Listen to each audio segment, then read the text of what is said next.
My parents-in-law were drunk, although the people in the hall were whispering to each other.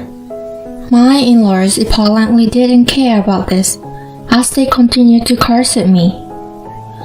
Well, I guess there's nothing to be done, since you've already gotten married. But if you're going to join a family, you have to prove to us that you have sufficient financial means. Yes, your father is right. So make sure to give it $4,000 a month annual bonus and its whole amount. I was completely shocked by their words. I never imagined that they would say such a thing at a wedding reception. I stared at my in-laws. The blood ran out of my face. My father took away the microphone from them. Enough is enough. Don't you people realize yet that you're making a complete fool of yourselves? My name is Mia. I am a 28-year-old office worker. I am currently in a relationship with someone. His name is Bob, and he is 30 years old, 2 years older than me. I met him through a friend of mine. My friend had been worried that I had no man in my life, so she introduced me to Bob. After we dated for a year, Bob proposed and now we were soon to be married. I lost my mother when I was very young, and my father raised me single-handedly. My father worked very hard to care of all my needs. I didn't have to worry about money while growing up. But the loss of my mom, who I loved very much, hurt me deeply.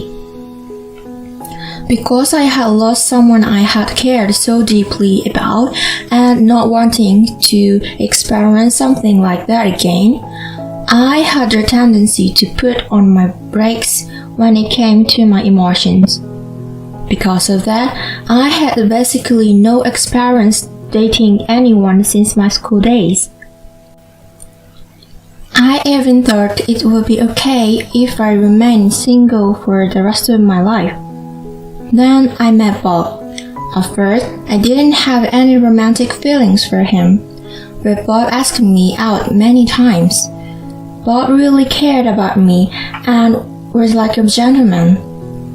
I gradually started opening up my heart to Bob, and we started dating. He continued to care for me, and I felt very happy. He eventually became someone who was irreplaceable for me, and I began to think that I want to be with him for the rest of my life. Then he proposed to me, and we decided to get married. He understood everything about me. He was kind to me, no matter how anxious I was. Don't worry, if you are ever feeling anxious about something, I'll be at your side until you feel better. I love you, Mia. You can count on me. I was moved by his words. He swore to me that he would make me happy for the rest of my life. I was so happy to hear those words. Just being with him warms my heart. If he cares that much for me, I should do the same for him. That's what I thought. When I told my father that we decided to get married, he was crying with happiness. Wow, Mia, you're finally getting married. I'm so happy for you. Oh, Dad, don't be so dramatic. Wow, I hadn't heard anything like that from you until now. I was always worried that you might never get married. Oh, really? Oh, I had no idea that you had been worried about that. Well, every father worries about his daughter, you know. Anyway, congratulations. Thanks, Dad. I was so happy to be congratulated by my dad, who had raised me single-handedly. I'd probably cry at the wedding. My dad will probably cry even more than me at the wedding, since he is already crying now. With that, Bob and I started to prepare for our wedding. Both of us were busy with our jobs, so our days were very hectic. We worked during the weekdays and made preparation for the wedding over the weekends. There was no time to rest at all, as our schedules were always filled up every day. And when we both had a day off, we were supposed to go visit Bob's parents' house so that I could meet them for the first time. Bob came over to our place to meet my father right after he proposed. Originally, I wanted to go visit Bob's parents to introduce myself to them right after that. But apparently, they were very busy people, and our schedules didn't work out. Some time had passed when we were finally able to go visit them. When I arrived at his parents' house, and I suddenly became nervous. Don't worry, my parents are very kind people. I felt a little relieved by Bob's words and pressed the doorbell. It was his mother who answered.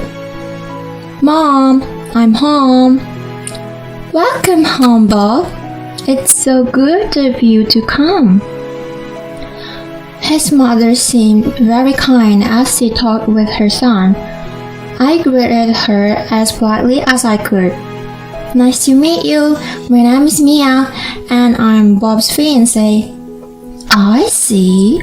So you're Mia," so said Bob's mother, but the pitch of her voice was much lower than the one she used when speaking to Bob, and her smile disappeared.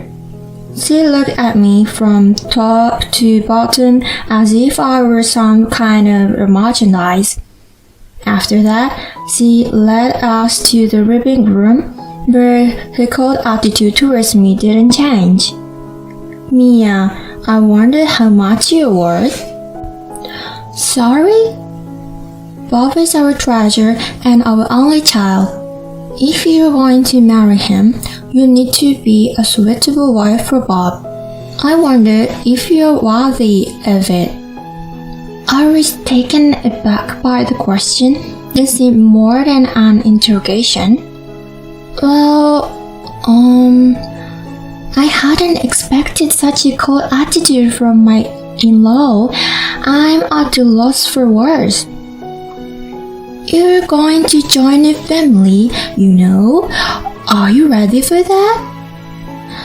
"It's true that if I marry Bob, I will join his family, but it's not like Bob's family or the Kennedys, nor have I heard that they were former aristocrat. It's not like I am marrying someone who owns an orchard. Why would I be asked to make such a commitment? Besides, I'm not even going to live with them.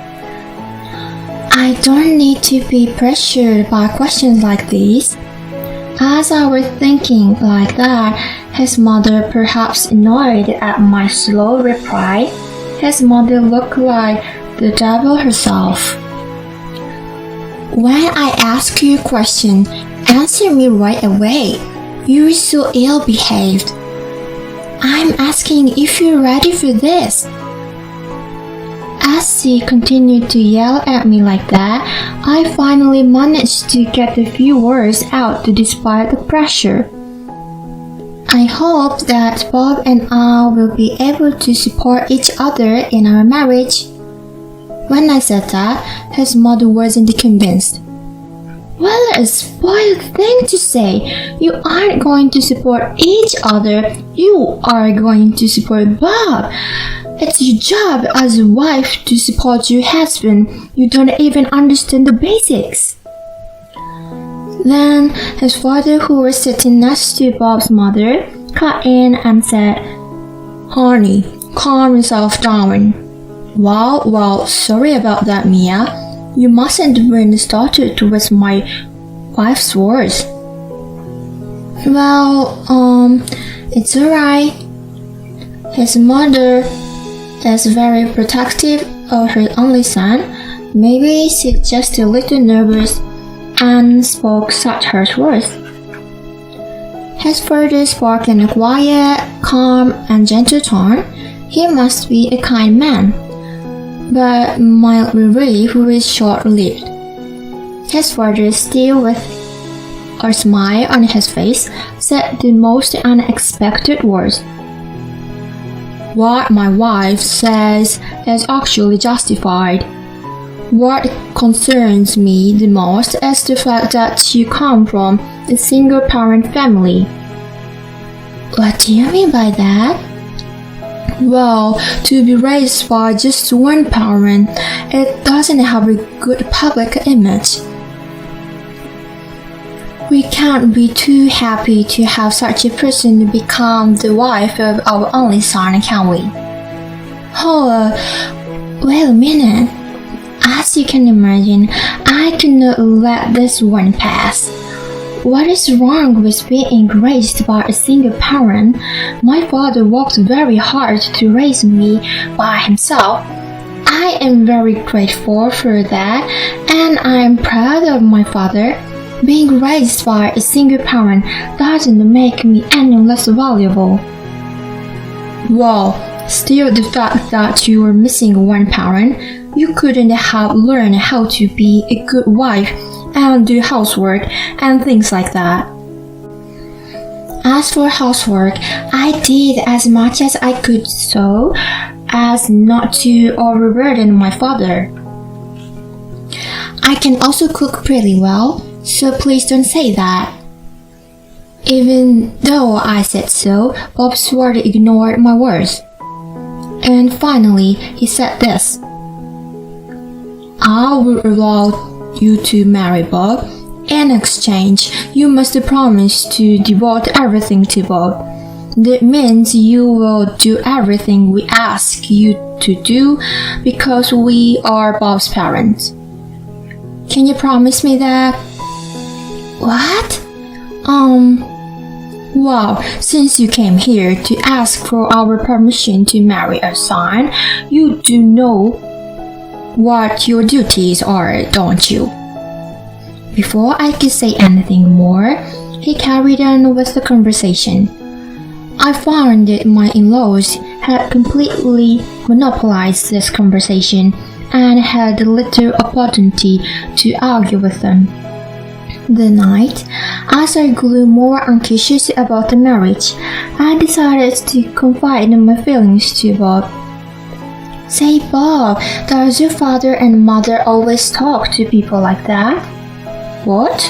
Yeah, what about it? What about it? I was surprised that Bob didn't find anything wrong with what his parents said to me. Well, I mean, what your parents said to me and how they said them were pretty terrible this afternoon. Oh, really? Well, they were talking about whether I was prepared for this marriage. I understand that your parents are worried about their son's marriage, but what can I say? I just feel like what your parents were saying were a bit too much. Really? Why is that? My parents didn't say anything wrong. Besides, they were giving us the permission to get married, so don't worry about it. That's true, but the fact that Bob seemed to be on his parents' side rather than mine was very disconcerting. I guess he realized I was feeling anxious. He gave me a hug. Mia, you don't have to worry so much. My parents are just a little upset because their only son is getting married. He was talking to me as if he didn't approve of me at all. It's all going to be fine. Don't think so much. I'm sure that they just want what's best for us. They just want us to be as good of a couple as they are. That's why their words are a bit harsh. Oh, really? Like he said, maybe his parents have high expectations for us. Even if that's the case, I don't think it's right to belittle me because I was raised by my father. I don't think people who say that are a good couple. We're the ones getting married, and we're supposed to be the stars of the show. It's not like they disapprove of our marriage. Since he put it that way, although I was a little anxious, I decided not to think too much about his parents. Then, the day of the wedding arrived. We had many guests to congratulate us, including our relatives, friends, colleagues, and bosses. I walked down the aisle with my father, who had raised me up to this point in my life. Bob and I exchanged our marriage vows and our rings. We were showered with applause, and for the first time, I realized that I was getting married to Bob. I felt happiness I had never felt before, and I felt like I was walking on clouds as we made our way into the reception hall. Homemade videos of the bride and the groom were shown as part of the entertainment. A very pleasant time passed. I talked with friends I hadn't seen in a while. Many people congratulated us. I was worried about his parents, but I was glad that I decided to marry Bob after all. I am glad that I decided to marry Bob. After the ceremony, we would register our marriage and truly become husband and I was appreciating every moment and was filled with happiness. The time passed quickly and it was finally the final. The bride, groom, and each other's parents lined up in front to greet the guests. But this is where I began to feel uneasy. The reason for this was none other than his parents. We were all supposed to be standing in line, but his parents were unsteady on their feet. If you look closely, you could see that his parents' faces were bright red. Apparently, they had drunk too much. Their relatives were asking them if they were alright. My in-laws looked really drunk, but for now, we had to wrap up the ceremony and get it over with. The moderator handed the microphone to me and Bob. The next moment, Bob's mother snatched the microphone away from us. His mother shouted at me as if she were a professional wrestler, shouting words of provocation at me. You listen to me, Mia. You are going to be our slave after this wedding. As I told you last time, you are going to devote yourself to us completely. Prepare yourself because we are going to train you real hard. The guests were whispering to each other, but some must thought that it was a joke. I could hear them laughing. Then next Bob's father snatched the microphone. Mia, don't you feel embarrassed to wear a dress like that? It doesn't suit you at all. Dear, you shouldn't tell her the truth. As expected, people began to whisper to each other in a different way. I asked Bob to stop his father's outburst, but Bob didn't. Bob said that he couldn't do that and that his parents weren't doing anything wrong. He would never protect me from his parents in the future. That was the moment I knew for sure. Even though the hall was buzzing, my in-laws were drunk and they continued to curse at me. Well, if you've already gotten married, there's nothing more to be done. But if you want to join a family, you have to prove to us that you have the financial resources to do so. Yes, he got that right. So, after you register your marriage at the city hall, you give a few $1,000s a month and your entire bonus salary. I was taken aback by his words and never thought that he would say such a thing at the wedding reception.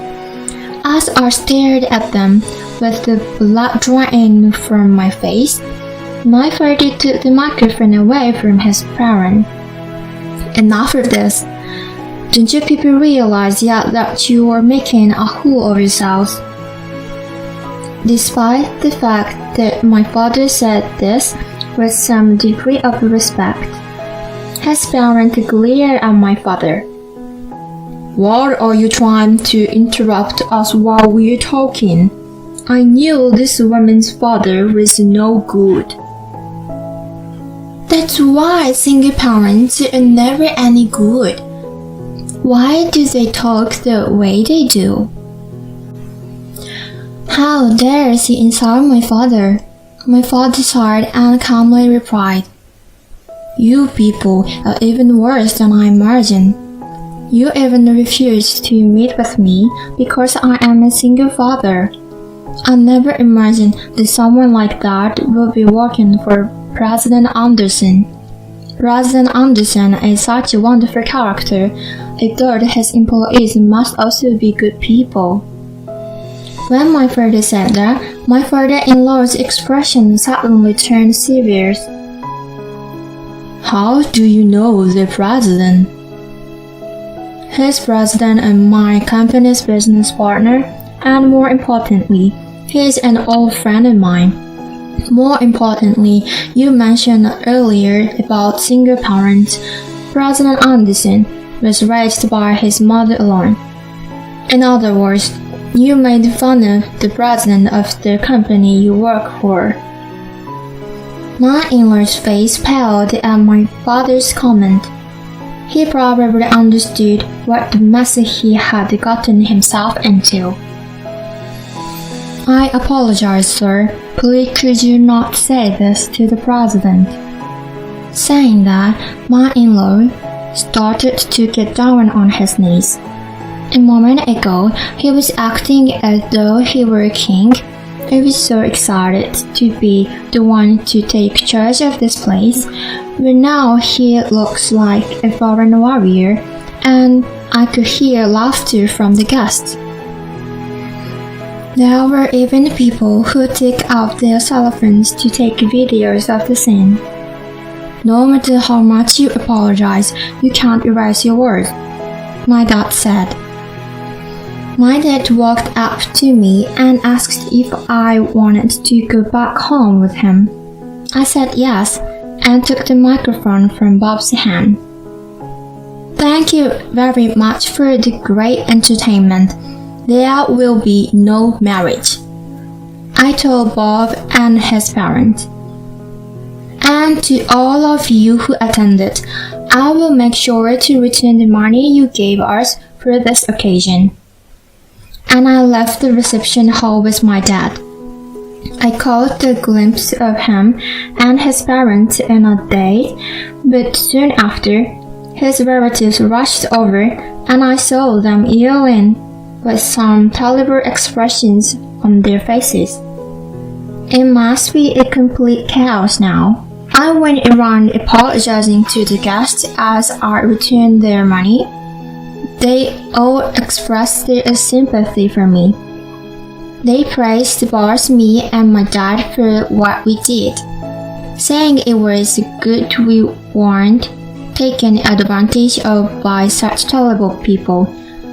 After that, Bob's co-workers who had attended the reception must have told his company about what happened, and Bob became famous for having such deluded parents and was accused of having an Oedipus complex. Bob's pride was so high that he couldn't stand it any longer and resigned voluntarily. And of course, the president of my father-in-law's company found out about the incident. Bob's father was sent to some unimportant division of the company and was transferred to an office in the countryside somewhere. Incidentally, I heard that his family has been disowned by all his relatives because of the wedding. Well, it's their own fault, and I guess it can't be helped. Meanwhile, I reaffirmed my bond with my dad. Mia, are you interested in running the business? Do you mean? Why don't you try working towards becoming the president of my company? I'll do my best. I decided to focus on stepping up my game at work rather than romance for now, so that I can become a great president like my dad.